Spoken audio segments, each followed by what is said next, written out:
1990에서 2000년대 이후 주춤했던 첨단 전투기 개발 경쟁이 다시 시작될 조짐을 보이고 있다. 미국의 스텔스 전투기 F-21와 F-35이 유럽이 공동 개발한 타이푼, 프랑스의 라팔 등이 21세기 초부터 전투기 시장을 주름잡으면서 신형 전투기 개발은 정체기를 맞았다. 하지만 2030년 이후를 내다본 선진국들이 신형 전투기 개발에 나서면서 스텔스 성능으로 대표되는 5세대 전투기의 성능을 뛰어넘은 6세대 전투기가 등장할 가능성이 높아지고 있다. 우리나라는 2016년 1월 한국항공우주산업 주도로 한국형 전투기 개발을 추진하고 있다.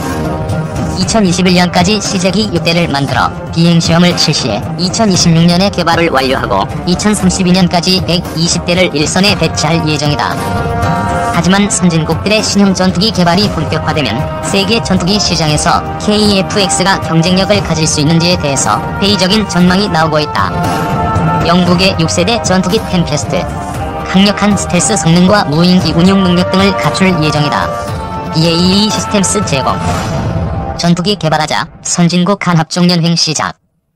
신형 6세대 전투기 개발 계획을 가장 구체적으로 밝힌 나라는 영국이다.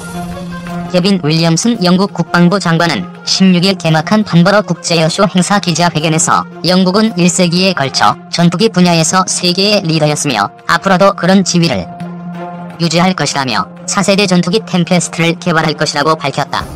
템페스트 개발에는 영국 방산업체인 BAE 시스템스와 항공기 엔진 제조업체 롤스로이스, 영국 이탈리아 합작 방산업체 레오나르도, 유럽 미사일 업체 MBDA가 참가한다. 공개된 외형으로 볼 때 템페스트 전투기는 미국 차세대 전투기 사업에서 록히드 마틴 F-35에 태했던 보잉의 X-32와 일부 유사한 부분이 있다. 터키가 개발을 추진 중인 TF-X 전투기 컨셉과도 비슷한 점이 있다. 템페스트 전투기는 유인 비행 외에도 드론을 원격 조작하는 방식으로 무인 비행도 가능하도록 할 예정이다. 평면으로만 접하던 정보를 가상현실 기술을 적용, 3차원으로 구현하고 현재보다 진보된 기술을 적용한 전자장비를 장착하고 생산 방식도 디지털화될 전망이다. 20억 파운드를 투자해 연구에 착수, 2020년 말까지 개발 계획을 수립할 예정이다. 필요한 기술은 2025년까지 확보하게 된다. 템페스트의 특성을 장려한 그래픽, BAE 시스템스 제공. 영국 정부는 다른 나라와의 공동 개발도 고려하고 있다. 브렉시트로 인해 냉전 시절 제규어 공격기나 타이푼 전투기처럼 프랑스, 독일, 스페인 등과의 공동 개발이 여의치 않은 상황을 감안 4세대 전투기 개발 움직임이 공개되지 않은 스웨덴 사부가 공동 개발 파트너로 거론되고 있다. 유럽연합의 양대 축인 프랑스와 독일은 4세대 전투기 공동 개발을 선언했다. 에마뉘엘 마크롱 프랑스 대통령과 앙겔라 메르켈 독일 총리는 19일 프랑스 주도로 4세대 전투기 공동 개발을 추진하기로 합의했다. 프랑스 다소와 유럽 에어버스는 지난 4월 차세대 전투기 개발 참여에 합의했지만 사업 주도권에 대해서는 합의하지 못했다. 미래 전투 항공체계 사업으로 명명된 이 사업을 프랑스가 주도하면 프랑스 최대 방산업체이자 세계적인 항공우주산업체인 다소의 역할이 크게 늘어날 전망이다. 다소는 프랑스 공군 라팔 전투기를 만들고 있다. 양국은 기술 실증기를 최대한 빨리 개발해 2025년 시험 비행을 실시해 2040년까지 완성한다는 방침이다. 이후 라팔과 타이푼 전투기를 대체하게 된다. XE 기술 실증기를 만들었던 일본은 국제 공동 개발을 타진하고 있다. 일본은 미국 보잉과 유럽 에어버스로부터 제안을 받았지만 미국 록히드 마틴의 제안이 가장 부합한다고 판단하고 있다. F-22의 높은 스텔스 성능과 초음속 비행 능력에 F-35의 네트워크 능력을 결합한 록히드 마틴의 제안이 실현되면 동북아시아의 제공권을 장악할 수 있다. 다만 대당 비용이 200억엔에 달하는 것이 문제다. 일본 방위성이 예상한 150억엔을 초과하고 있어 재무성 등에서는 비용 절감이 필요하다는 입장인 것으로 알려졌다. 방위성은 올해까지 검토를 거쳐 국내 개발과 국제 공동 개발, 해외 수입 방안 중 하나를 선택할 예정이다. 우방국들의 전투기 개발 시도가 이어지자 미국은 F-35E를 앞세워 견제에 들어갔다. 도널드 트럼프 미국 행정부는 유럽 국가들이 무기를 자체 개발하지 않고 미국제 무기를 도입해 군사력을 증강하기를 원한다. 독일 공군의 토니도 전폭기 대체 사업에서 미국은 F-35E를 독일이 구매하기를 원하고 있고 독일군도 F-35E에 긍정적이다. 하지만 독일 내 공장과 일자리, 항공우주 산업을 떠받치는 에어버스의 위상을 감안하면 타이푼을 구매해야 한다. 미국은 영국에도 E-737 조기경보통 제기를 판매하려 하고 있어 항공산업 기반 위주와 자주적 국방정책을 추구하는 유럽과의 각축전이 치열해질 전망이다. 전투기 시장 각축전 격화, 한국 KF-X 살아남을까? 유럽과 일본이 전투기 개발에 적극 나서고 있는 것은 군사적, 산업적, 국제정치적 목적을 달성하기 위한 조치다. 브렉시트로 유럽과의 관계를 정리하는 영국은 전투기 산업을 유지해야 할 필요성이 절실한 실정이다. 영국 전투기 산업의 연간 매출은 60억 파운드가 넘는다. 지난 10년간 군수품 수출의 80% 이상을 타이푼 전투기 등이 차지했다. 브렉시트 이후 영국 제조업 전망이 불투명한 데다 외교적 고립을 탈피하기 위해 전투기 공동개발 카드로 안보 분야 교류 협력을 확대하고 산업 경쟁력을 유지하려는 의도로 해석된다. 미국 공군 스텔스 전투기 F-22가 2015년 10월 서울 에어쇼에 참가해 성남 비행장에 전시되어 있다. 전투기를 개발하거나 도입하는 것은 국제정치에서 고도의 협력을 상징하는 제스처다.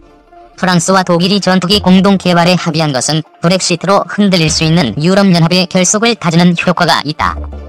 2040년대 라팔 전투기의 노후화에 대비해야 하는 프랑스는 차세대 전투기를 개발해야 하지만 막대한 비용이 부담이다. 독일과 공동 개발을 실시하면 개발 비용을 분담할 수 있고 도입 규모도 늘릴 수 있어 대당 단가 하락과 군수 지원 체계의 유지도 쉽다. 냉전 시절부터 프랑스와 가까웠던 제3세계 국가의 수출에 항공우주산업 기반도 발전시킬 수 있다. 일본으로서는 전투력 확보와 밀 군사일체화를 통한 동맹 강화 효과를 거둘 수 있다. 스텔스 전투기를 국내 개발할 능력을 갖고 있으나 개발비에 도입 비용까지 더해지면 재정에 상당한 부담이 된다. 미국의 지원을 받아 차세대 전투기를 개발하면 비용 부담을 줄이면서 미국과의 관계를 더욱 튼튼히 할 수 있다.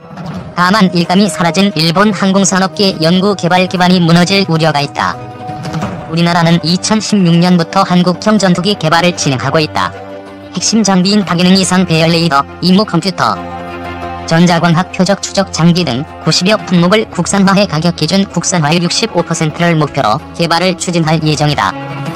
최근 공개된 한국형 전투기 상승도 무장과 전자장비가 외부에 장착되어 있어 스텔스 성능의 한계를 보인다. 방위사업청 제공. 카이가 진행하고 있는 설계 작업이 진척을 보이면서 전체적인 형상이 드러나고 있다. 겉으로 보면 F-22와 유사하지만 스텔스 성능은 5세대 전투기보다도 낮을 가능성이 적지 않다. 방위사업청이 공개한 형상에 따르면 적외선 탐지 및 추적 장치와 전자전 보드, 안테나 등 전자장비 상당수가 외부에 노출된 상태다. 스텔스 성능을 높이려면 F-35처럼 주요 장비들을 기체 내부에 탑재해야 한다. 5세대라기보다는 스텔스 기능이 일부 추가된 4.5세대 전투기라는 말이 나오는 이유다. 이를 해결하기 위해서는 블록이나 블록 3 개발이 필요하지만 군에서는 아무 언급이 없다. KF-X가 실전 배치될 2020년대 말이면 F-35E의 가격이 매우 저렴해지면서 염가형 스텔스 전투기로 자리잡을 가능성이 있다.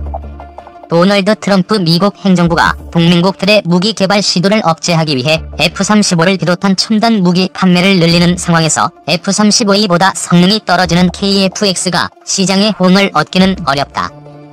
여기에 유럽 국가들의 6세대 전투기 개발이 본격화되고 중국과 러시아가 스텔스 전투기 판매에 나선다면 KF-X는 한국과 인도네시아만 사용하는 전투기로 끝날 수도 있다. KF-X가 한반도 하늘을 누빌 때 유럽과 일본 하늘에서 드론을 원격 조종하는 6세대 전투기가 날아다닌다면 국제 경쟁력은 물론 유사시 제공권 다툼에서도 밀릴 수 있다.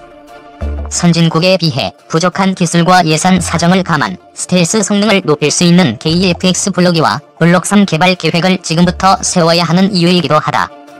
6세대 전투기 환대가 무인기 20대 건드리며 공격. 미국 국방부가 2016년부터 5세대 전투기를 대체할 6세대 전투기 개발 사업을 본격화한다. 미 국방부 산하 국방고등연구기획국은 최근 공중주도권 구상 연구를 완료한 뒤 6세대 전투기가 레이저 등 지향성 에너지 무기, 광대역 스텔스 기술, 유무인 전투기 체계 자율 통합, 적응형 가변, 사이클 엔진, 질화갈륨 항공 전자장치 및 전자전체계 등이 도입될 것이라고 방향을 제시했다. 미국과 거의 동등한 수준에 도달한 중국 등 군사 경쟁국들의 반접근 및 지역거부 전략에 맞서 미국이 태평양 상주 세력으로 남기 위한 조치로 풀이된다. 국방기술품질원이 이달 초 발간한 국방과학기술정보 최신호는 이 같은 내용을 골자로 한 다포의 장거리 연구, 개발기획 사업 보고서를 전했다. 또 미 국방부 프랭크 켄달 획득 책임자의 말을 인용, 2016 회계연도 예산 요청안에 항공우주 혁신 구상에 따른 6세대 항공기 개발 예산이 책정될 예정이라고 밝혔다. 향후 수년간 6세대 항공기 개발에 5억 달러가 편성될 예정이다. 지향성 에너지 무기인 레이즈 무기와 관련 해공군과 타포는 항공기에 장착되는 100에서 150kW 범위의 고에너지 고체 액체레이저 연구를 동시에 진행 중이다. 미노스럽그램은 사는 자체 개발한 X-47B 무인 항공기를 기반으로 꺾인 연형상의 기동성을 갖춘 광대역 스텔스 항공기를 설계하고 있다. 미 보잉사도 이와 유사한 꼴이 없는 전투기 FA-XX 개념을 연구 중이다. 해공군은 인공지능을 통해 유무인 전투기를 통합한 전투체계를 구상하고 있다. 유인 전투기 한 대가 원격 조종 저비용 무인 항공기 20대를 이용해 공격하는 형태다. 무인 항공기는 표적 획득 정보를 제공하면서 미사일 운반 장치 역할을 한다. 가변 사이클 엔진을 장착한 6세대 전투기는 현행 터보팬 전투기에 비해 운항거리가 25에서 30%, 추력이 최대 10%